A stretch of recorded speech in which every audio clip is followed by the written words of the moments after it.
बंदी छोड़ सतगुरु रामपाल जी महाराज जी की जय हो। सत साहेब रण सिंह भगत जी, आप जी ने जो शंका जाहिर की है, मैं समझ सकता हूँ भगत जी, आप जी की मनोदशा को। आप जी कह रहे हैं कि मैं आपके इस शंका समाधान वाले मिशन में आपका सहयोग देने के लिए तैयार हूँ, लेकिन मेरी कुछ शंकाएं हैं। और शंकाएं क्या हैं कि मैं जितना आपको समझने का प्रयास करता हूँ, साध संगति को समझने का प्रयास करता हूँ, उतना ही ज़्यादा भ्रमित भी हो जाता हूँ रामचंद्र कानपुर वाले के पोस्टर देख देख कर।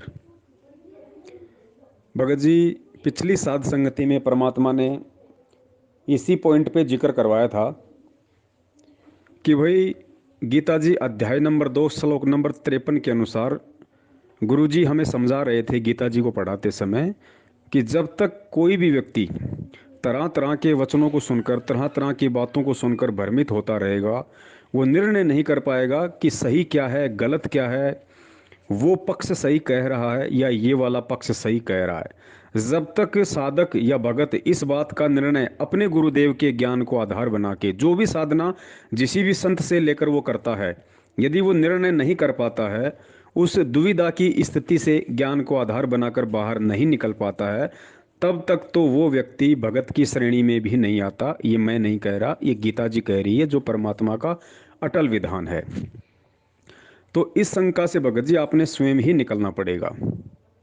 और अगर आप इस शंका से बाहर नहीं निकल पा रहे हैं, तो मुझे लगता है आप गुरुदेव जी के प्रति भी उतने समर्पित नहीं हैं जितना आप दिखाने का प्रयास कर रहे हैं या आप कहते हैं।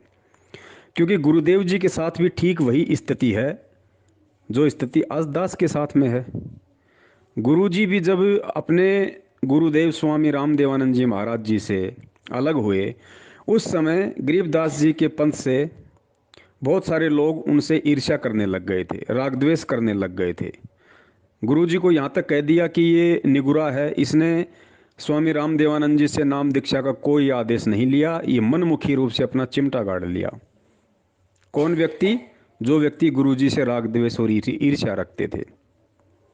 उसके बाद में क्या हुआ, गुरुजी अपना अलग से अपना प्रचार करने लग गए, परमेश्वर की आत्माओं को सतज्ञान देने लग गए। और ज्ञान में इतनी पावर होती है, और जो स्वयं परमात्मा उस ज्ञान को प्रदान करता है, तो आत्मा ऑटोमेटिक उनसे चिपक जाती हैं। लाखों को परमेश्वर ने अपने से जोड़ा, ज्ञान समझाकर, प्रेम से। और उसके बाद फिर क्या हुआ, मुकदमे हुए, बेवजह लोगों ने उनके साथ में राग द्वेष ईर्ष्या की, बहुत सारी चीज़ों को लेके मुकदमे हुए, कोर्ट कचहरी हुई। और आज स्थिति क्या है, आज गुरुजी को देशद्रोही बना रखा है। और आप यूट्यूब पे देखिए उनके खिलाफ कितने लोग दुष्प्रचार करते हैं, कितने लोगों ने वीडियो बना रखे हैं, आर्य समाज के लोगों ने बना रखे हैं, दूसरे पंथ और संतों ने बना रखे हैं कि रामपाल ईसाई मिशनरियों के लिए काम करता है, देवी देवताओं का घोर विरोधी है, हिंदू धर्म को नाश करना चाहता है, खुद भी नरक में जाएगा, सबको लेके जाएगा। सेम टू सेम वो लोग उसी स्थिति पे हैं गुरुदेव को लेके, जिस स्थिति पे आज वर्तमान में रामचंद्र जी कानपुर वाले मेरे ऊपर हावी हैं। ना कोई पुख्ता सबूत गुरुदेव जी के प्रति आर्य समाजियों के पास हैं, ना किसी अन्य संत पंथों के पास हैं, और ना ही मुझ पवन दास को बदनाम किया जाए ऐसा कोई ठोस आधार, कोई ठोस प्रमाण रामचंद्र जी कानपुर वाले के पास और जो जयपुर में रणजीत जी हैं उनके पास में है। उआबाई वो लोग भी बक रहे हैं, उआबाई ये लोग भी बक रहे हैं, जबकि गुरुजी अपनी जगह सत्य हैं, वो कहीं से भी माइनस में नहीं हैं। ठीक इसी प्रकार मैं पवन दास भी अपनी जगह बिल्कुल खरा सोना हूँ, कहीं भी माइनस में नहीं हूँ। लेकिन ये राग द्वेष और ईर्ष्या का जो रोग है भगत जी, इसके लिए हमें गुरुजी ने क्या समझाया कि भाई राज त्यागना सहज है, और सहज नारी का नेय, पर मान बढ़ाई और ईर्ष्या दुर्लभ तजना ये, और ये छूटे बिना भगवान निकट भी नहीं आ सकता। तो ये जो भयंकर बीमारी है, ये बीमारी रामचंद्र जी के अंदर समाई हुई है। अब इस बीमारी का अंत क्या है, ठीक उसी पैटर्न को आप देखते चलना भगत जी, और एंड में आप निर्णय करना कि वास्तव में गुरुदेव जी के वचनों पे कौन चल रहा है। तो गुरु जी के प्रति उन लोगों ने कितनी राग द्वेष ईर्ष्या फैलाई, कितना कुप्रचार किया किया ना। लेकिन क्या गुरु जी ने कभी भी उनके खिलाफ कुछ कहा? और अगर गुरुदेव ने कभी उनके खिलाफ कुछ कहा तो केवल मर्यादित शब्दों में ज्ञान आधार से कहा, उनको अच्छी आत्मा का दर्जा देते हुए कि भाई वो भ्रमित हैं, उन्होंने काल की भांग ज़्यादा पी रखी है, वो भी परमात्मा की आत्माएं हैं, और जिस दिन वो सत्य को समझ जाएंगी, स्वीकार कर लेंगी, उनका सारा नशा उतर जाएगा। वही स्थिति भगत जी यहाँ है। जब से रामचंद्र जी, लगभग 7-8 महीने हो गए होंगे, जब से रामचंद्र जी कानपुर वाले मुझ पवन दास के खिलाफ कुप्रचार करने लगे हैं। और कुप्रचार करने की वजह क्या, ये भी आपको अच्छे से पता है भगत जी। मैं कोरोना का जो वीडियो बनाया था उसकी एवज में मैं जेल चला गया। पीछे से रामचंद्र जी वहीं मेरठ में थे, ये ओमपाल जी वगैरह को फ़ोन किया, उन्होंने फ़ोन नहीं उठाया। तो फिर इनके अंदर एक बहुत बड़ी कमी है, या यूं कह लीजिए कि बहुत बड़ा एक रोग है रामचंद्र जी को। ये जोश में होश खो देते हैं। ये किसी भी चीज़ पे विचार नहीं करते कि मैं आज जो शब्द बोलूँगा आगे चल के उन शब्दों का क्या अर्थ निकलेगा और क्या उन शब्दों का असर होगा, ये नहीं सोचते। और जो व्यक्ति इतना नहीं सोचता है वो व्यक्ति की श्रेणी में नहीं आता। इसने ओमपाल जी के प्रति, सतपाल जी के प्रति वो अबाई बकनी शुरू कर दी कि इन्होंने ही पवनदास के ऊपर मुकदमा करवाया है, पवनदास को जेल भिजवाया है। अब मैं तो जेल में था, मुझे इस प्रक्रिया का मालूम नहीं था। अब जेल से आने के बाद मुझे मालूम पड़ा कि भाई साहब रामचंद्र जी तो तीर पे तीर मारे जा रहे हैं। तो मैंने रामचंद्र जी से कहा कि भगत जी, अगर वो कुछ बोल रहा है तो मेरे लिए बोल रहा है, आप क्यों परेशान हो रहे हो? आप जितना उनको कहोगे उतना ज़्यादा वो भी बेचारे परेशान होंगे। और भगत जी, मुझे किसी ने जेल नहीं कराई है, मैंने वीडियो बनाया था, वीडियो की एवज में प्रशासन ने मुझे जेल करवाई है। आप उनको दोष क्यों दे रहे हो? तो वो मेरे से खफा हो गए कि तू तो ओमपाल का पिट्ठू बन रहा है। उसी समय कोई एक व्यक्ति था, मैं आज उसका नाम भी भूल गया, सहारनपुर का था, मेरे वहीं दुकान पे दही बड़े पे काम करता था, क्या नाम था मैं भूल गया उसका। हरीश, हरीश, हरीश। हरीश भी वहीं था लॉकडाउन में। अब वो हरीश के साथ उसके गांव चला गया मुजफ्फरनगर, वहाँ से 50 किलोमीटर। वहाँ जाने के बाद फिर वो वही बकवाद करने लग गया। अब ओमपाल जी ने क्या सोचा कि भाई ये पवनदास करवा रहा है। अब देखना लोग कहाँ भ्रमित हो रहे हैं, जबकि मेरा कोई रोल नहीं, खाली अपनी सोच आधार से दोनों तरफ से लोग भ्रमित हो रहे हैं, रामचंद्र भी और मेरठ वाले भी। तो रामचंद्र जी ने मेरे से फालतू की नफरत यूं पाल ली कि भाई ये तो ओमपाल जी का पक्ष कर रहा है, और ओमपाल ने मेरे से नफरत यूं पाल ली कि ये पवनदास रामचंद्र को अपने घर पे बैठा के हमारे खिलाफ पोस्टर बनवा रहा है, वीडियो बनवा रहा है। अब भगत जी, मेरा इसमें क्या दोष भैया? और रही बात वो रणजीत के पैसों की, तो भगत जी मैं तो स्पष्ट बोल चुका हूँ। अब हनुमान जी तो हूँ नहीं, छाती फाड़ के मैं दिखा नहीं सकता।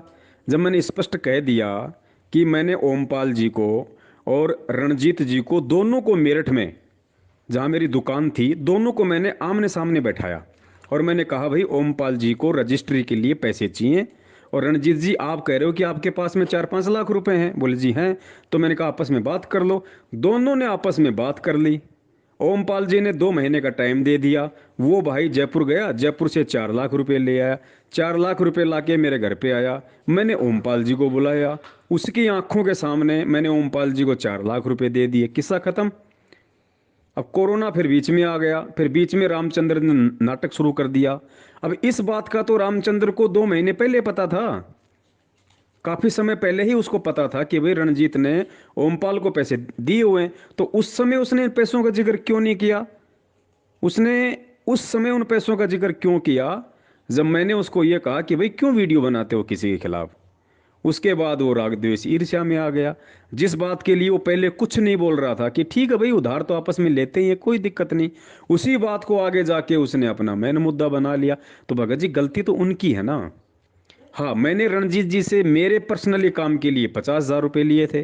50,000 रुपये आप जी उनको रणजीत जी को फ़ोन करके मालूम कर सकते हो। पिछले 5 महीने से हर महीने 10-10 हज़ार रुपये मैं उनको दे रहा हूँ। 50,000 रुपया रणजीत जी के खाते में पहुँच चुका है। अब बताओ भगत जी, बाकी का जो पैसा है वो पहले रणजीत ने कहा कि मुझे ओमपाल देगा। उसने खुद कहा कि पवन मैं तेरे से नहीं मांगूंगा क्योंकि तूने पैसा काम में नहीं लिया। ओमपाल ने हाँ भरी थी, बोला मैं ओमपाल से लूंगा। बाद में वो ओमपाल मुकर गया। अब ओमपाल मुकर गया तो अब वो कह रहा है कि पवन मैं तेरे से लूंगा, तो पवन कहाँ से देगा भाई? आप अपने ऊपर लेके देखो भगत जी इन सब बातों को।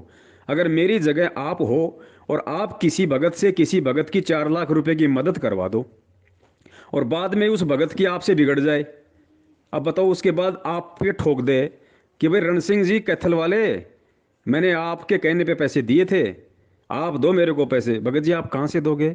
आप यही तो कहोगे ना कि भैया मैंने तो आप दोनों को आपस में बैठा दिया था, आप दोनों की बातचीत हो गई, मेरे तो आप भी गुरु भाई और वो भी मेरा गुरु भाई, मेरे कोई रिश्तेदार तो हो नहीं तुम, ना मैं तुम्हारा कोई रिश्तेदार। आज अगर कोई बात बिगड़ गई है तो पैसे मैं कहाँ से दूंगा भैया? मैं तो हाँ भर सकता हूँ, मैं ये बता सकता हूँ हाँ भाई इसने पैसे लिए थे, इसने पैसे दिए थे और इतने समय का इसने टाइम दिया था, तो वही मैं कर रहा हूँ भगत जी। अब इससे ज़्यादा मैं क्या कर सकता हूँ? तो भगत जी ये राग द्वेष और ईर्ष्या का मामला है। बाकी मेरे खिलाफ एक भी कोई सबूत हो, एक भी कोई बात हो जिस प्रकार से रामचंद्र भाई कहता है कि पवन ठग पवन ठग पवन ठग, और मैं भगत जी खुलेआम कह रहा हूँ कि वो परमात्मा मेरी सारी भक्ति को नष्ट कर दे, मेरे युगों युगों की भक्ति को नष्ट कर दे परमेश्वर, यदि मैंने ये नाम दीक्षा लेने के बाद में किसी से 1 रुपया भी अगर मैंने ठगा हो तो भगत जी, 1 रुपया भी किसी से ठगा हो तो, उधार लिए मैंने 6-7 लाख रुपए, क्योंकि मैं काम नहीं कर पा रहा था, मेरा काम धंधा नहीं चल पा रहा था, मुझे परमात्मा की सेवाएं करनी थी, मैं 15-15 20-20 दिन में बाहर रहा करता था भगत समाज के अंदर सच्चाई बताने के लिए। तो मैंने 4-5 लाख रुपए भगत समाज से उधारे लिए और वो भगत जी मैं सबके चुका रहा हूँ धीरे धीरे। जिनको ज़्यादा जल्दी थी उनको परमात्मा जल्दी करवा रहे हैं। और पिछले 5 महीने से जब से मैं यहाँ आया हूँ मेरठ छोड़ के, मैंने भगत जी लगभग 3.5 लाख रुपए मेरा घर खर्चा काट के मैंने लोगों के चुकाए हैं। रामचंद्र जी के मैंने दे दिए, महाराष्ट्र वाला था उसके 50,000 रुपये मैंने दे दिए, और कितने भगत बताऊं जयपुर में अपने कजोड़ भगत जी 50,000 रुपये मैंने उनको दे दिए इन 5 महीनों में। 50,000 रुपये मैंने रणजीत जी को मैंने दे दिए भगत जी। हम और दास नहीं बताना चाहता, और बहुत सारे लोग हैं, कम से कम हमारे क्या नाम है जयपुर में है हमारे रूपदास भगत जी हैं, उनके 45,000 रुपये थे, परमात्मा ने उनके चुकवा दिए। 37,000 रुपये जयपुर में अपने मुकेश भगत जी हैं, परमात्मा ने उनके चुकवा दिए। और भी बहुत सारे भाई थे, मतलब 3.5-4 लाख रुपया परमात्मा ने 5 महीने में। और मेरे घर का खर्चा इन 5 महीनों का कम से कम 2-2.5 लाख रुपया, घर का सामान भी आया, बच्चों के कपड़े भी आए, बहुत सारी चीज़ें भी आई, नई नई जगह आदमी सेट होता, आपको पता है भगत जी। तो मेरी नीयत थी तो परमात्मा ने मुझे बरकत दी। जिस धंधे में मेरी पहले कोई बरकत नहीं हो पा रही थी, उसी धंधे में परमात्मा ने मुझे 5 महीने में 5 लाख रुपए दे दिए भगत जी। और मैंने घर में 1 रुपया नहीं रखा, आज भी नहीं रखा। और मेरे घर पे जो भी 40-50 हज़ार रुपए जो परमात्मा के 10वें अंश के थे भगत जी, वो भी मैंने परमात्मा के बच्चों को दे दिए जो मुसीबत में थे, उनको दिए मैंने, किसी को 10, किसी को 5, किसी को 7, कि भैया परमात्मा का पैसा है, परमात्मा भी अपने बच्चों की सेवा में ही लगाते हैं 10वां अंश। आज गुरुजी हमारे बीच में नहीं है तो मैं क्या करूंगा इस पैसे का? मैं को चाटूंगा थोड़ी। 10वें अंश का पैसा है, परमात्मा का पैसा है। और अगर वास्तव में कोई परमात्मा की आत्मा अगर दुखी है और उसके यदि ये पैसा काम नहीं आया तो धिक्कार है इस 10वें अंश का मेरे घर में रखना। तो भगत जी परमात्मा ने तो 10वें अंश तक की सेवा परमात्मा के बच्चों को करवा दी, और फिर भी हम ठग हैं तो हम ठग हैं भगत जी। और हमें कोई फर्क नहीं पड़ता, चाहे रामचंद्र जी कुछ कहें चाहे और कुछ कहे भगत जी। जब मेरे पिताजी को किसी ने नहीं बख्शा, जब उनको देशद्रोही बना दिया, उनको ठग बना दिया इस काल ने लोगों में कुप्रेरणा करके, भगत जी मुझ जैसे 2 कौड़ी के जीव को कौन बख्शेगा? तो ये सारा खेल ये चल रहा है। अब पूछ लो उन लोगों से, अगर मैंने रणजीत जी से अगर पैसे मैंने ठगे हों, जिस प्रकार से वो रणजीत जी भी रामचंद्र जी के विचारों से प्रेरित होकर जो वीडियो बना रहे हैं, आप उनसे पूछ लो भाई, उनसे जितने लिए थे 50,000 रुपये मैंने उनके दे दिए भाई। अब बताइए मेरी कहाँ गलती है इसमें? अब बाकी 4 लाख तो ओमपाल देगा ना। अब वही बात है भगत जी, जिसकी लाठी उसकी भैंस, ओमपाल पे किसी का जोर चलता नहीं।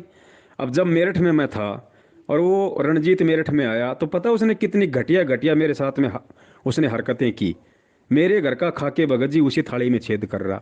मैं जिस कॉलोनी में रहता उसी कॉलोनी में रामचंद्र जी के कहने पे भगत जी पर्चे छपवा के पूरी कॉलोनी में बांट दिए कि पवन ये ठग है, मेरे पैसे खा गया, वो खा गया। मैंने कुछ नहीं कहा भगत जी उसको। अब अगर उसकी औकात है, वो इतना अगर सूरवीर है, तो वो मेरठ में जाके और ओमपाल जी का गांव में जाके पर्चे क्यों ना बंटवाए भाई, कि ओमपाल मेरे 4 लाख खा गया। लेकिन नहीं करेगा। क्यों नहीं करेगा? उसको पता, वो डंडा चढ़ा देंगे वहीं पे, वापस नहीं आ पाएगा जयपुर में।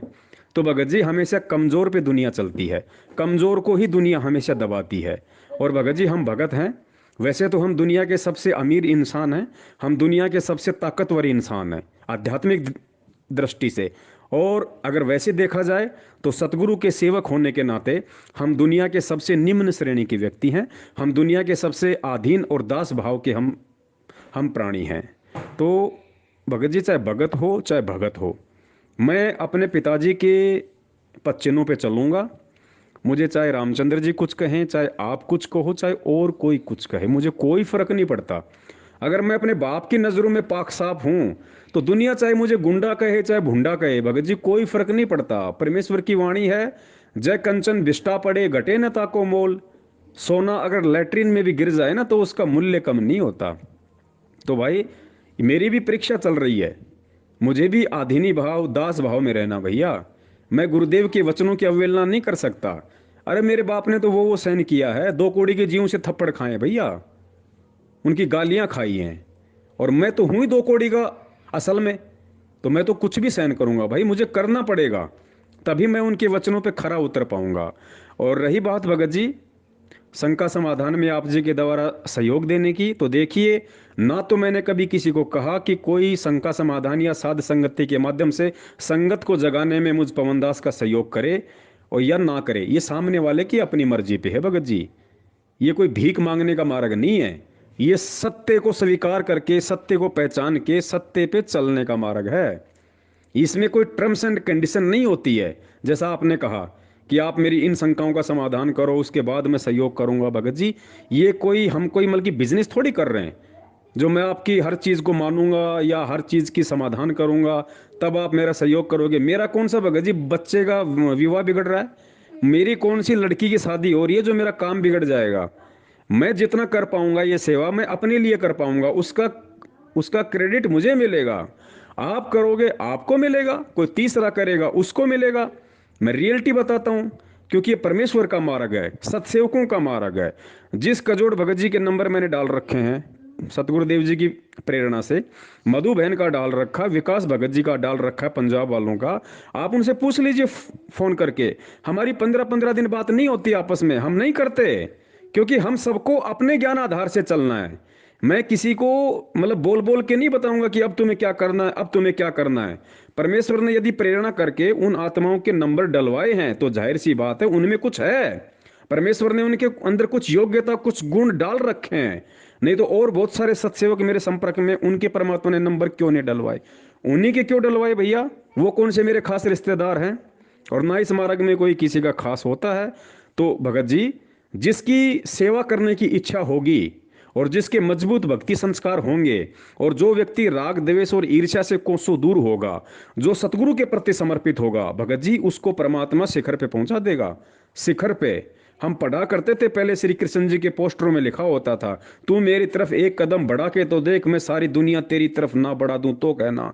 ये आज है, असली श्री कृष्ण मेरा गुरुदेव है, अपना गुरु जी है, असली श्री कृष्ण, असली मुरारी। इसकी तरफ, सच्चाई की तरफ एक कदम बढ़ा के तो देखो, निष्पाप होके, निष्कलंक होके, निश्चल होके, राग द्वेष ईर्ष्या को कूड़े के ढेर में डाल के एक बार उसकी तरफ चल के तो देखो, परमात्मा अरस से फर्श पे बैठा देगा।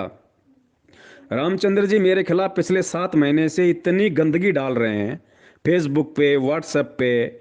भगत जी उसमें नुकसान किसका है? उनका, उनको मालूम नहीं है उनका कितना नुकसान हो रहा है आध्यात्मिक दृष्टि से। क्योंकि एक तो वो संत की निंदा कर रहे हैं, भगत की निंदा कर रहा हो, क्योंकि मैं भगत जी बिल्कुल अपनी जगह पाक साफ हूं, लेकिन वो राग द्वेष ईर्ष्या से ग्रसित है तो वो करेगा भाई, वो करेगा, तो इसमें मेरा क्या दोष? अब गुरुजी के खिलाफ दुनिया कुछ कर रही है, उल्टा सीधे बोल रहे हैं, तो उसमें गुरुजी का क्या दोष भाई? अब कोई गुरुजी से ये कि गुरुजी मुझे तो इनके प्रति जो शंका है, ये लोग आपके खिलाफ ऐसा ऐसा बोल रहे हैं, आपके खिलाफ ऐसा ऐसा कुप्रचार कर रहे हैं, आप मुझे पहले इस शंका से बाहर निकालो, ऐसा क्यों कर रहे हैं, तब मैं आपके मिशन में सहयोग दूं। तो भाई गुरुजी ने कोई ठेका थोड़ी ले रखा उस बात का सभी को पाक साफ करने का। अरे भैया, गुरुजी के सत्संग सुनो, गुरुजी के विचारों से स्वयं परिचित हो और फिर स्वयं निर्णय करो कि ऐसा ज्ञान देने वाला गुरुदेव ऐसा सत का मार्ग बताने वाला गुरुदेव क्या कभी इस तरह की घटिया या गंदी हरकतें करेगा? अगर नहीं करेगा तो वो सत्य है। तो भाई देखो, पवनदास को देखो, आज जब से आप मुझे जानते हो तब से आप मेरा चरित्र देखो, आप मेरे विचार देखो, आप मेरा जीवन देखो, मेरी जीवन शैली देखो। उसके बाद आप बताओ, रामचंद्र जी के अलावा किसी और से आपने सुना कि वो ठग है? रामचंद्र जी या उसके दो चार जो साथी हैं उनके अलावा क्या आपने किसी से सुना कि पवन ठग है? और मैनेजमेंट ने कहा कि पवन ने नामदान से चोरी की। मैंने भगत जी सरेआम चैलेंज कर रखा है, भैया आ जाओ भाई, परमात्मा धरती पे फैसला करेगा। बीच में जहर की बोतल रखो टेबल पे, एक तरफ महेंद्र बैठो या वो व्यक्ति बैठो जो मेरे ऊपर ये लांछन लगा रहा है, और एक तरफ मैं बैठूंगा और जहर पीऊंगा, और जहर पीना पड़ेगा। परमात्मा धरती पे है जिसने मीरा के जहर को अमृत किया था। यहाँ पे अन्याय नहीं होने देगा भगवान, वरना इस धरती से न्याय और धर्म समाप्त हो जाएगा। परमात्मा के रहते सत्य अगर अन्याय हो गया तो उसके भक्तों के साथ में। तो भगत जी ये भक्ति मार्ग है भैया, इसमें फैसला आपको लेना पड़ेगा। अगर आपको सेवा करनी है तो आपको पहले अपना स्टैंड क्लियर करना पड़ेगा। देखिए, हम नहीं कहते किसी को जबरदस्ती कि हमारे साथ आके संगत को जगाओ। जगाओगे तो आप अपने लिए जगाओगे, आप अपने गुरु के प्रति अपना शिष्य धर्म निभाओगे।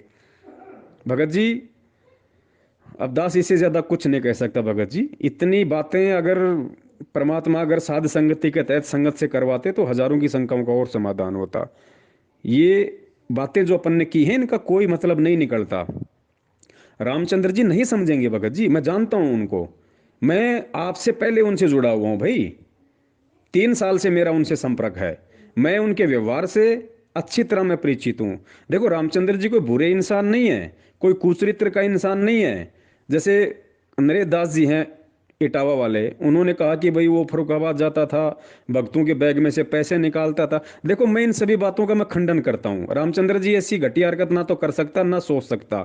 ये नरेश जी का अपना राग द्वेष और ईर्ष्या थी रामचंद्र जी के प्रति, क्योंकि वो नरेश जी के खिलाफ भी पोस्टर बना बना के डाल रहा था, उनके बच्चे के खिलाफ भी अनाप शनाप बोले जा रहा था। तो उसको आ गया मन में, उसने इस तरह की बातें बोल दी, तो मैंने समर्थन नहीं किया उसका। मैंने कहा भैया वो ऐसा नहीं है, और ऐसा झूठा प्रचार किसी के खिलाफ मत करो। मैं सत को सत कहूंगा भगत जी, चाहे रामचंद्र जी, चाहे जो मर्जी हो, क्योंकि मेरा किसी से कोई राग द्वेष ईर्ष्या नहीं है। मैं गुरुदेव के चरणों की सौगंध खा के कहता हूँ, 6 साल से मैं रामचंद्र जी के द्वारा जो पोस्टर बनाए जा रहे हैं हम भी उनको पढ़ते हैं, देखते हैं भाई क्या विचार हैं, क्या मनसा है उनके। एक भी पोस्टर में अगर सच्चाई हो, एक भी पोस्टर में अगर अगर सच्चाई हो तो भगत जी मेरे तो वही शब्द है, परमात्मा भगत जी सारी भक्ति नष्ट कर दे। एक भी शब्द में अगर सच्चाई हो तो जो वो कह रहे हैं वो ठग है, ऐसा है वैसा है, कोई सच्चाई नहीं है भगत जी। मनमुखी तरफ से चल रहा है, काल प्रेरित होके चल रहा है। तो भगत जी उसके शब्द, उसके पोस्टर, उसके विचारों का परिणाम उसके साथ है, आज नहीं तो कल। और जो परिणाम है वो आपने देख भी लिया होगा। जो खुद उसके साथ में थे, कुछ कानपुर के लोग थे, सौरभ दास जी थे और कुछ लोग थे, सब उससे दूर हट गए, क्योंकि कुछ मिलता ही नहीं लोगों को। और वो सारा दिन अगर वो राग द्वेष ईर्ष्या बांटेगा तो लोगों का भक्ति से मन हटेगा, लोगों का लोगों का गुरुजी के प्रति विश्वास कम होगा। क्योंकि सारा दिन वही गंदगी अगर कोई आदमी खाएगा तो उसके विचार भी तो वैसे गंदे होंगे। तो खुद जो रामचंद्र जी के साथ में दो चार लोग थे, उन्होंने भी उनका साथ छोड़ दिया। तो उनके भगत जी विचार, उनके शब्द उनके साथ में हैं, और मेरा रामचंद्र जी से कोई लेना देना नहीं है। वो अगर कुछ अच्छा करेंगे तो अपने लिए करेंगे, बुरा करेंगे तो अपने लिए करेंगे। मैं अपने पिताजी के प्रत्येक वचन पे अडिग होके चलूंगा, किसी को मैं कुछ नहीं कहूंगा भगत जी। चाहता तो मैं भी पोस्टर बना सकता था उनके खिलाफ, चाहता तो मैं भी वीडियो बना सकता था। क्या वो भाषा मुझे नहीं आती? क्या वो भाषा मैं भूल गया जिस भाषा का वो प्रयोग करते हैं? लेकिन भाई मुझे अपने परमात्मा पे विश्वास है, और मुझे मेरे परमात्मा के वचनों पे विश्वास है। वो जैसा करेगा अपना पाएगा भगत जी। और आप अपना स्टैंड आप क्लियर करो भगत जी, आपने क्या करना है, आपने क्या नहीं करना है। ये राग द्वेष और ईर्ष्या का मार्ग नहीं है भगत जी। जब हम एक भगत को नहीं पहचान पा रहे यहाँ पे, हम भगवान को क्या पहचानेंगे? क्या पहचाना होगा फिर भगत जी आप लोगों ने गुरु जी को, जब आप एक गुरु जी के एक शिष्य को नहीं पहचान पा रहे, एक भगत को आप नहीं पहचान पा रहे, इतने नजदीक रह के, इतनी बार उनसे मुलाकात करके गुरु जी को फिर हम क्या पहचानेंगे? जो भगत को नहीं पहचान सकता वो भगवान को क्या पहचानेंगे? खुद सोचने की बात है, कॉमन सेंस की बात है भगत जी। क्या सारी जिंदगी हम लोग इसी तरह से लड़ झगड़ के राग द्वेष ईर्ष्या में निकाल देंगे? आज अगर परमात्मा ने मुझ पवन दास के साथ में अगर हजारों भाई बहनों का अगर एक जत्था अगर अगर परमेश्वर ने अगर खड़ा किया है तो क्यों किया है? मैंने किसी आत्मा को कहा कि भाई तुम मेरे साथ लगो या साध संगति में तुम मेरा साथ दो, शंका समाधान के नाम से तुम यूट्यूब पे चैनल बनाओ। मैंने किसी पे कोई दबाव नहीं डाला। मैंने प्रार्थना की, भैया हम सब भगत हैं। हमारे गुरुजी के साथ में इस तरह से इन लोगों ने उनको आम व्यक्ति समझ के, आम मानुष समझ के उनके साथ में ऐसा व्यवहार किया, जिस वजह से बरवाला कांड हुआ। अब ये हम सब का शिष्य धर्म बनता है कि हम अपने पिताजी के पद चिन्हों पर चलते हुए ज्ञान आधार से, क्योंकि हमारा हथियार है ज्ञान आधार, उस आधार से हम भगत समाज की शंकाओं का भी समाधान करें। हम भगत समाज को धीरे धीरे सत्यता से भी परिचित करवाएं, ताकि इन काल प्रेरित लोगों से हटके वो परमात्मा की तरफ बढ़े। इससे हमारी सेवा बनेगी, इससे हमारे पुण्य बनेंगे और परमेश्वर इसी से प्रसन्न होंगे, क्योंकि यही उनका मार्ग है, सत्य, प्रेम और अहिंसा का, जो वर्तमान में केवल सत्सेवक ही निभा पा रहे हैं। आपको पता है कि मैनेजमेंट ने हमारे साथ में कितनी ज्यादतियां की। 3 बार तो मेरे ऊपर जानलेवा हमले किए, 2 बार तो भयंकर रूप से उन्होंने मेरी पिटाई की, जहां पे बचना मुश्किल था। और भगत जी इसके अलावा उन्होंने कौन सी कमी छोड़ दी? और मैनेजमेंट जो खुद सच्चाई के साथ थे, रामचंद्र जी जैसे मेरठ वाले भगत जी, उन्होंने मेरे साथ में कौन सी कमी छोड़ी बताइए? मारा है नहीं और रुलाने में कोई कमी छोड़ी ही नहीं। लेकिन भगत जी मैंने तो कभी, आप देख लो, जब से मैं मेरठ छोड़ के आया हूं, मैंने मेरठ वालों के खिलाफ भी अगर एक शब्द कहा हो तो बताओ, एक शब्द भी अगर मैंने कहा हो तो बताओ। जबकि ओमपाल जी ने मेरे लिए ऐसे ऐसे शब्द कहे कि तेरी औरत जो है वो कुचरित्र की है, मैं तेरे घर पे जाऊंगा, पता नहीं मेरे ऊपर इल्जाम लगा दे, मैं तेरा मर्डर कर दूंगा अगर तुम मेरठ में रहेगा तो। लेकिन मैंने कभी कहा उनके खिलाफ कुछ? कोई पोस्टर बनाया, कोई वीडियो बनाया, किसी से कोई रिकॉर्डिंग सुनी आपने जो मैंने उनके खिलाफ कोई बात की हो? रामचंद्र जी के खिलाफ कोई पोस्टर बनाया हो, कोई वीडियो बनाया हो, किसी कोई कॉल रिकॉर्डिंग में मैंने कोई कोई गुस्सा जाहिर किया हो तो मुझे बताओ। मैं नहीं करूंगा भगत जी, क्योंकि सहन करने वाला सूरवीर होता है। गुरु जी ने बताया इस भक्ति मार्ग में सहन कर जो करता है, जो सहन करता है वो सूरवीर होता है। उसके कई प्रकार के उसके तप बनते हैं, उसकी वाणी का तप बनता है। तो भाई मैं तो भक्ति के लिए जुड़ा हूं ना, परमात्मा प्राप्ति के लिए जुड़ा हूं ना। और अगर भक्ति के लिए जुड़ा हूं, भगवान को देख के नहीं चलूंगा, और परमात्मा प्राप्ति के लिए जुड़ा हूं, और अगर सतगुरु के अगर पच्चीनों पे नहीं चलूंगा तो मैं तो फेल हो जाऊंगा। क्या फायदा मेरा ये फिर ये साध संगति का? क्या फायदा फिर शंका समाधान का? क्या फायदा फिर ये भक्ति करने का, जब मेरे सतलोक के जाने वाले मार्ग में ही मेरी कोई क्रिया बाधक बन के खड़ी हो जाए तो? भगत जी मैं ऐसा नहीं करूंगा, बिल्कुल भी नहीं करूंगा। मैनेजमेंट का भी अगर विरोध कर रहा हूं, ज्ञान आधार से कर रहा हूं, सबूतों के साथ में कर रहा हूं। जो प्रक्रिया मेरे बाप ने अपनाई वही मैं अपना रहा हूं। एक बात के 10-10 प्रमाण। आज देख लो, सत्सेवक कोई भी बात कहेंगे उसके बिना प्रमाणों के नहीं कहेंगे, हर बात का ज्ञान आधार से समाधान। इसलिए आज परमेश्वर के बच्चे, क्योंकि भगत जी हमें गुरुजी ने बरवाला के सत्संगों में 2005 वालों में कहानी सुनाई थी, एक राजा की और एक लक्कड़ मर्चेंट की।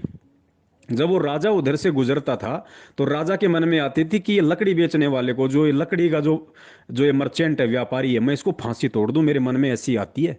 लेकिन यार मैं इसको जानता नहीं, पहचानता नहीं, कभी इससे मिला नहीं, मेरे मन में ऐसे विचार क्यों आते हैं? तो 2-3 बार गया, राजा के मन में वही उसके प्रति ऐसे कुविचार। तो राजा ने क्या किया, एक मंत्री को बुलाया। मंत्री थोड़ा समझदार था। राजा ने सारी बात मंत्री को बताई कि यार मैं जब भी उधर से जाता हूँ मेरे मन में ऐसा ऐसा आता उसके प्रति, जबकि वो मुझे बेचारा कोई ऐसा कोई लगता भी नहीं है। मंत्री समझदार था, उसने किसी संत से बातचीत की तो संत ने बताया कि भाई अवश्य उस लकड़हारे के मन में राजा के प्रति कुविचार है, राजा के प्रति कोई मतलब बुरी भावना उसके अंदर है। और ये हर एक्शन का रिएक्शन होता है, every action has an opposite reaction. तो वो दोनों वहां गए उस लक्कड़ मर्चेंट के पास में, मंत्री और संत, और उससे बात की कि भी राजा ऐसी ऐसी बात बोल रहा है, और देखना भैया सांची बताएगा तो पीछा छूटेगा, नहीं तो सूली टूटेगी। तो लक्कड़ मर्चेंट ने कहा कि सांची बताऊं? बोले सांची बताएगा तो पीछा छूटेगा। तो लक्कड़ मर्चेंट ने कहा कि जी मेरे मन में ऐसे आता है कि ये राजा मर जा, और राजा मर जाएगा तो क्या करते हैं, अपना नंबर बनाने के लिए नगर के बड़े बड़े सेठ चंदन की लकड़ी लेके जाते हैं उसकी चिता में डालने के लिए। और मेरे ऊपर बहुत सारा कर्जा हो रहा है, तो मैं ये सोचूं कि राजा मर जा, राजा मर जा तो मेरी चंदन की लकड़ी बहुत बिकेगी, मेरा सारा कर्जा समाप्त हो जाएगा। तो उसने मंत्री ने कहा कि नालायक, आज के बाद में अगर तूने ऐसा कभी सोचा तो ध्यान रखना राजा सूली तोड़वा देगा। तो वो बेचारा लकड़ मर्चेंट वो डर गया, उसके भाव चेंज हो गए कि अब वो राजा तो बहुत अच्छा इंसान है, बताओ मैं फालतू में मैं उस राजा के प्रति मैं इस तरह के भाव अपने अंदर ला रहा था। मंत्री और संत वापस राजा के पास गए। फिर उन्होंने कहा कि महाराज जी कल जाना, देखिए आप उधर से। तो दूसरे दिन राजा गया तो ऑटोमेटिक उसके भाव चेंज हो गए कि यार ये लकड़ मर्चेंट ये तो बहुत अच्छा इंसान है, मेरी नगरी का एक नागरिक है, हैं ये तो बहुत अच्छा इंसान है, मैं तो फालतू में इसके प्रति ऐसा सोचा करता था। उसके भाव बदल गए। क्यों? क्योंकि उसके भी भाव बदल गए। तो भगत जी ठीक इसी प्रकार यदि मैं परमेश्वर के ज्ञान को आधार बना के और स्वयं परमेश्वर के प्रत्येक वचन और मर्यादा का पालन करके यदि इस भक्ति मार्ग पे चलूंगा, मैं स्वयं भक्ति करूंगा, जो कर्म मैं स्वयं कर रहा हूं उन कर्मों के विषय में यदि मैं अपने भगत भाई बहनों को गुरुदेव के आशीर्वाद से ज्ञान आधार से समाधान करूंगा, उनको कहूंगा कि भाई इस तरीके से करने से गुरुदेव ने बताया ऐसा फायदा होगा। अब जैसे कुछ दिन पहले परमात्मा ने लाइव साध संगति के माध्यम से और भोग विलास के ऊपर करवाया, तो परमेश्वर ने संदेशा दिलवाया कि भाई सर में सफेद बाल आ गए, हमारे बच्चे हमारे बराबर हो गए, और आज भी हम यदि इस व्यर्थ की भोग विलास में डूबे पड़े, हम परमात्मा को पाएंगे। परमात्मा की तो वाणी है कि भग भोग्या भग उपजय, और भग से बचा न कोई, जो कोई भग से बचे भगत कावे सोई। अरे जब तक हम गुरुदेव से नाम लेके और इस व्यर्थ की भोग विलास की इस गंदी प्रक्रिया को नहीं छोड़ेंगे आज भी, तो बताओ हम तो भगत ही नहीं बने परमात्मा की वाणी के अनुसार, चाहे हम कोई भी नाम मिल गया हो। तो भगत जी पहले परमात्मा ने दास को उस वीडियो के ऊपर खरा उतराया, क्योंकि दास उस चीज से दूर था। परमेश्वर की दया से मैंने अपनी भक्तमती को मैंने अपनी जुमल की बहन बना रखा है। मेरा कोई शारीरिक संबंध नहीं है, हम दोनों एक परमात्मा की आत्मा है। हमारा जब बाप एक है तो हम दोनों भाई बहन हैं। हम उस गंदी प्रक्रिया से दूर हैं, और आज हमारे मन में भी नहीं आती भगत जी। क्योंकि जब इंसान ठान लेता है ना, इस ज्ञान को आधार बना के जब भगत ठान लेता है तो परमात्मा उसकी इच्छा पूर्ति करते हैं। इस दास ने आज दिन में भी ये संदेशा दिलवाया था कि इस भक्ति मार्ग में भगत जिस इच्छा को लेके भक्ति करेगा परमात्मा उसकी पूर्ति करेगा। जैसे मैनेजमेंट ने माया प्राप्ति के लिए की तो परमात्मा ने अरबों खरबों की माया दे दी, आज इनसे संभलने में नहीं आ रही, लेकिन चैन एक सेकंड का नहीं। तो भगत जी ये बहुत सारी बातें हैं, तो इन बातों का संगत पे उसके बाद होता है असर। इसलिए आज परमात्मा ने हजारों की संख्या में सत्सेवक भाई बहन पवनदास के साथ में जोड़ दिए।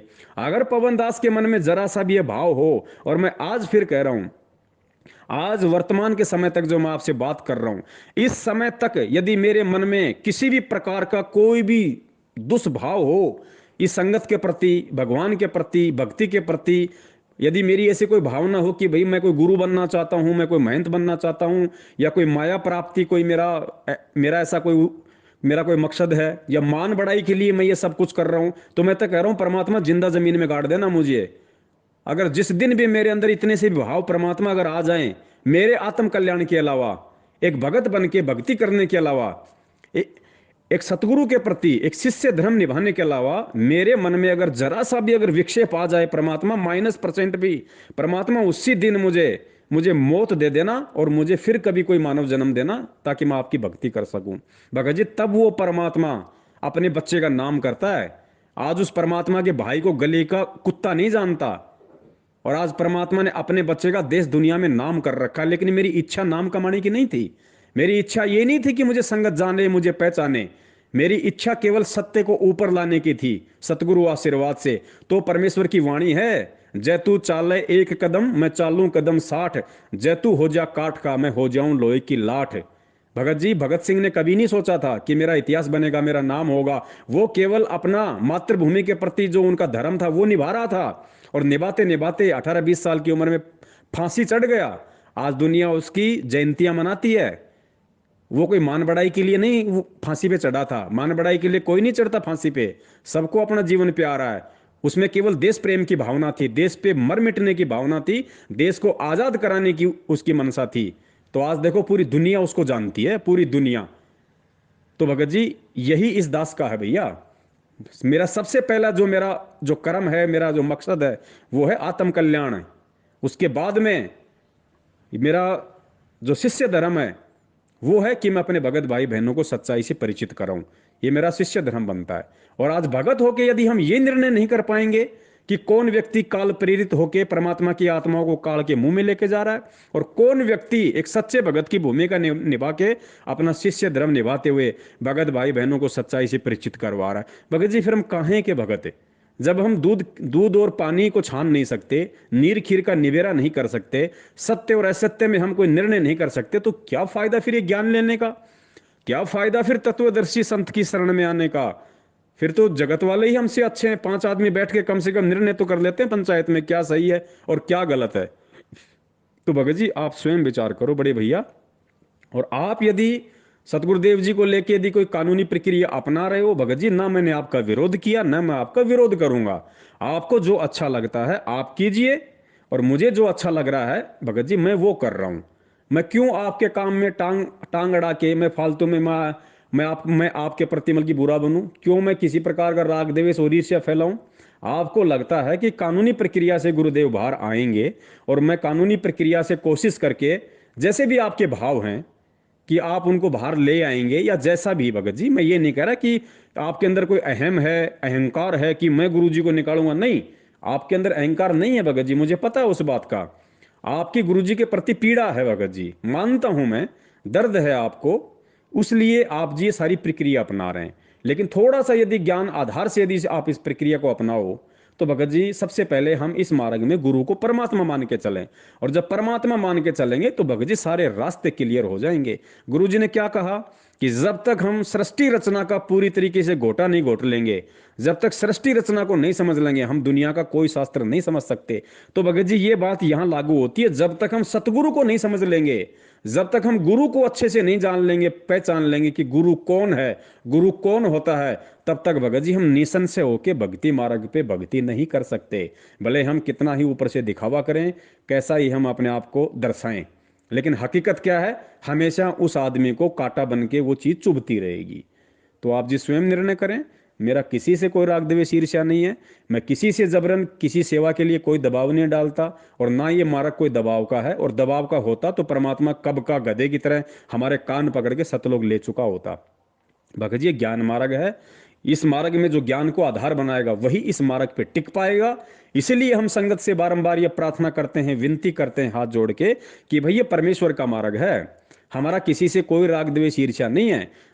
आज का आपने वीडियो सुना होगा, मैंने सतगुरुदेव जी का जो कलयुगी परिवार है, जो उनकी बेटी है मंजू, जो गुरु जी की जो कलयुगी जो सांसारिक पत्नी है, क्या नाम है, अनारो, मैंने उनको भगत जी आज की वीडियो में क्या कहा पता है? गधी।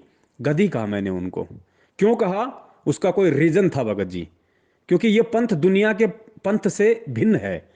इसमें कोई सतगुरु की पत्नी नहीं होती, इसमें कोई सतगुरु की बेटी नहीं होती। ये मार्ग वो नहीं है कि भाई भाई गुरु माता, हमारे गुरु पिता, नहीं भैया। हमारा ना कोई गुरु माता है, ना हमारा कोई गुरु पिता है। मेरा गुरु ही मेरी माता है, मेरा गुरु ही मेरा पिता है। ठीक है, ये परमेश्वर ने जो लीला की है कलयुग की बिजली पीढ़ी में आके एक परिवार के अंदर प्रकट होने की, भगत जी ये परमेश्वर ने इसलिए की है ताकि मेरी आत्माएं मुझे ज्ञान से समझें। ये शिक्षा क्यों दी है, तत्व ज्ञान क्यों दिया है? परमात्मा ऐसी ही लीला करेगा, उन लीलाओं से आपको परमात्मा निकालना पड़ेगा। इस ज्ञान को आधार बना के, इस शिक्षा को आधार बना के, इस विज्ञान को आधार बना के परमात्मा इसी तरीके से आया है। जानबूझ के आया परमात्मा नहीं, उनको कोई जरूरत नहीं थी एक सांसारिक परिवार से तालमेल रखने की, 4 4 बच्चों के पिता होने की लीला करने की परमात्मा को जरूरत नहीं थी। माँ बाप को माध्यम बना के एक परिवार में प्रकट होने की परमात्मा को जरूरत नहीं थी। परमात्मा को पढ़ाई करके नौकरी करने के फिर नौकरी छोड़ने की जरूरत नहीं थी। लेकिन ये इन्होंने ऐसी लीला की, क्योंकि ऐसी लीलाओं में से इस ज्ञान को आधार बना के, विज्ञान को आधार बना के, जब कोई उस परमात्मा को निकाल लेगा, नीर खीर का निबेरा कर लेगा, अरे वही तो तत्वज्ञानी भगत है। वही आत्मा तो सतलोक जाने के लायक होगी, जिसको इतना विश्वास हो जाएगा कि इन परिस्थितियों में भी जो कोई विश्वास नहीं कर सकता, कि यार कोई कैसे विश्वास कर लेगा कि संत रामपाल जी का जन्म नहीं हुआ, संत रामपाल जी ने शादी नहीं करी, संत रामपाल जी ने स्त्री भोग नहीं किया, और कबीर ना शादी करता ना स्त्री भोग करता, क्योंकि उसका शरीर ही ऐसा नहीं। भगत जी यही तत्व है। इसीलिए परमात्मा ऐसी लीला करते हैं, ऐसे परिवार में आते हैं, ऐसा एक परिवार बनाते हैं लीलामयी, ताकि लोग उनकी पहचान करें। और जो इन परिस्थितियों में जो गुरु की पहचान कर लेगा वही सतलोक जाने का अधिकारी है। तो बड़े भाई, आप अपने रास्ते चलिए, दास अपने रास्ते चल रहा है। आप अगर मेरा सहयोग करेंगे बहुत अच्छी बात है, मैं आपका सहयोग कर पाऊं बहुत अच्छी बात है, लेकिन रोड़ा ना बने। रोड़ा बनेंगे परमात्मा दुखी होगा, परमात्मा दुखी होगा, जिसकी गलती उसको सजा मिलेगी। ये परमेश्वर का वचन है कि भगत होकर अगर कोई भगत को परेशान करेगा, परमात्मा उसका भी बक्कल उतारेगा। ऑडियो सुन लेना। और मैं स्पेशली कोई आपके लिए नहीं कह रहा भगत जी, ये कहीं आप सोचो कि मैं आपके ऊपर ये दबाव बना रहा हूं या मैं आपको इस तरह से कर रहा हूं, नहीं। सबके लिए है भगत जी, ये सारी बातें मेरे ऊपर भी लागू हैं, ये बातें अन्य सत्सेवक भाई बहनों पे भी लागू हैं, ये बातें आप पे भी लागू हैं, रामचंद्र जी पे भी लागू हैं, मैनेजमेंट पे भी लागू हैं। जिन लोगों ने मुझे मध्य प्रदेश में लट्ठों से मारा था भगत जी, अकाल मौत मर रहे हैं। जो जयपुर में मार के गए थे, आज उनकी दुर्गति हो रही है, और देख लेना आंखों के सामने होगा। ये विधान है परमात्मा का, मेरे कहने से नहीं होता, विधान है। क्योंकि मैं सत्य के लिए खड़ा था, मैं गुरु के ज्ञान को आधार बना के संगत में सच्चाई का प्रचार कर रहा था। मैं संगत का जो दान जो कुपात्रों को जा रहा था, जिसकी वजह से मेरे भगत भाई बहनों के जो कर्म बिगड़ रहे थे, उन कर्मों को बचाने के लिए मैं संघर्ष कर रहा था भगत जी। अपने बच्चों को अकेला छोड़ के, अपने बच्चों को मुसीबत में छोड़ के, अपने बच्चों को दुखी करके भगत जी मैं उधर जा रहा था। तो भगत जी मैं उस परमेश्वर के लिए मैं निकला था। तो भगत जी अब वो मालिक फिर कोई वो पीछे थोड़ी रहेगा। मालिक की वाणी है ना, जय तू चाला एक कदम मैं चालू कदम 60, जय तू हो जा काठ का मैं हो जाऊं लोहे की लाठ। मेरा क्या बिगड़ गया भाई, क्या बिगड़ गया मेरा? जो कर्जा कर्जा भी मालिक ने ही मुझे दिलवाया, और परमात्मा ने ही आज मेरा कर्जा भी उतरवा दिया। उतर जाएगा साल भर में, जहां तक दास को उम्मीद है। परमात्मा इस सीजन में सारा कर्जा सबका नकी करवा देंगे, किसी का नहीं रहेगा, दास के ऊपर किसी का नहीं रहेगा। और मेरा क्या बिगड़ गया अगर मैनेजमेंट ने मुझे गालियां निकाल दी माँ बहन की? मेरी माँ बिगड़ गई या मेरी बहन बिगड़ गई? क्या हुआ जो उन्होंने मुझे जानवरों की तरह मारा? मेरा तो बाल भी बाका नहीं हुआ, मेरा तो एक नाखून भी नहीं उतार पाए वो लोग। तो भाई संघर्ष का मार्ग है। और गुरुजी यही कहते हैं कि बेटा भगत बनने के बाद तो तेरा संघर्ष शुरू होगा। ये भक्ति अलबेली है भगत जी। लोग आते हैं इस भक्ति में सुख ढूंढने के लिए, लाभ ढूंढने के लिए, व्यापार में फायदा ढूंढने के लिए, बच्चा प्राप्ति के लिए, दुकान चलाने के लिए। भैया गुरुजी ने कहा कि भैया इस मार्ग में जब तुम नीर खीर का निबेरा करके, जब तुम दो रास्तों को छोड़ के किसी एक रास्ते को चुन लोगे, तब तो तुम भगत बनोगे। और भगत बनने के बाद फिर संघर्ष शुरू होगा। ये गुरुदेव दिखा रहे हैं एग्जाम्पल के तौर पे, आज देख लो खुद एक भगत की भूमिका में आज उनके साथ में कितना बड़ा संघर्ष है। इतना संघर्ष हम कर सकते हैं क्या? जिंदगी में नहीं कर सकते भगत जी, जिंदगी में कलेजा फट जाएगा। ये इस परमार्थ के मार्ग में निस्वार्थ हो गया। अगर कोई इतना संघर्ष कर सकता है ना, वो केवल परमात्मा कर सकता है। और अगर वो किसी से करवा सकता है तो केवल अपने अपने बच्चों से वो करवा सकता है। जिसको हिम्मत दे वो संघर्ष करने की, सहन करने की, वो कर सकता है, दूसरा नहीं कर सकता। आज 20 लाख भगत हैं, सबको परमात्मा ने एक समान ज्ञान दिया, सबको एक समान परमेश्वर ने मंत्र दिया, सबको एक समान परमेश्वर ने प्यार दिया। आज भगत जी 20 रास्ते क्यों बने लोगों के? 20 रास्ते क्यों हो रहे हैं? क्योंकि ज्ञान को आधार नहीं बनाया। बिना ज्ञान आधार के ये मुसीबत है। आज लोग काल के जाल में फंसते जा रहे हैं। तो भगत जी दास वो गलतियां नहीं करेगा जो गलतियां मुझे गुरुजी ने बताई कि बच्चों तुम 650 साल पहले कर चुके हो। सबसे बड़ी गलती यही थी कि तुमने परमात्मा को परमात्मा नहीं माना। परमात्मा को परमात्मा नहीं मानने का मतलब उस समय परमात्मा गुरु रूप में थे, कि तुमने गुरु को परमात्मा नहीं माना। तो भगत जी ये गलती दास अब की बार नहीं करेगा। मैं गुरु को परमात्मा उन्हीं के आशीर्वाद से, ज्ञान को आधार बना के, मन कर्म वचन से मान चुका हूं। और भगत जी परमात्मा के लिए कोर्ट कचहरियों में केस लड़ना, परमात्मा को बाहर निकलवाने के लिए संघर्ष करना, भगत जी मेरी आत्मा गवाह नहीं देती है, मेरे अंदर इतनी हिम्मत नहीं है। हाँ, अगर परमेश्वर को कानूनी तरीके से ही बाहर आना होगा तो जिस दिन परमात्मा फॉर्मेलिटी के लिए, विधान पूरा करने के लिए जिस दिन परमात्मा दास में प्रेरणा करेंगे, उस दिन दास केवल इतना ही करेगा, जाके एफआईआर लगाएगा, याचिका लगाएगा। इसके आगे दास कुछ नहीं करेगा। ना कोई संगति इकट्ठी करेगा, ना कोई पैसा इकट्ठा करेगा, ना कोई जोर जबरदस्ती का कोई बहुत बड़ा वकील करेगा, ना कोई टेंशन लेगा। दास केवल विधान पूरा करेगा परमेश्वर का, बस। क्योंकि अगर परमेश्वर ने अगर इसी विधान से बाहर आना होगा जेल से, तो दास केवल विधान ही पूरा करेगा। इससे ज्यादा दास फालतू के टेंशन जोर जबरदस्ती नहीं करेगा, वरना परमात्मा का विधान टूट जाएगा। तब तक भगत जी मैं अपनी भक्ति कर रहा हूं, और तब तक मुझे परमात्मा जो प्रेरणा कर रहे हैं संगत को जगाने की, भगत जी मैं वही कर रहा हूं, वही मैं करूंगा। इस बीच चाहे कोई साथ दे या ना दे, चाहे कोई मुझे गुरुद्रोही कहे, चाहे मुझे कोई गुरुमुखी कहे, चाहे गुंडा कहे, चाहे भुंडा कहे, मैं इन सब बातों को अपने सिर के ऊपर से पीछे धकेलता रहूंगा, जैसा कि मेरा गुरुदेव कर रहा है, क्योंकि मैं उनको देख के चलूंगा भगत जी। सत साहेब, जय हो बंदी छोड़ के। तन मन शीस ईस अपने पे, तन मन शीस ईस अपने पे, पहले में चोट चढ़ावे जब कोई राम भक्त गत पावे हो जी, जब कोई राम भक्त गत पावे हो जी।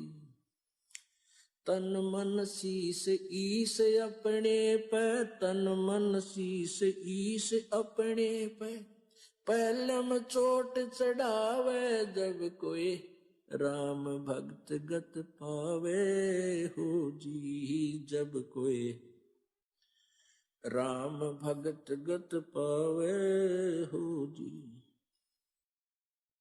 भाई सतगुरु तिलक अजप्पा माला, युक्त जटा रखवावे, सतगुरु तिलक अजप्पा माला, युक्त जटा रखवावे।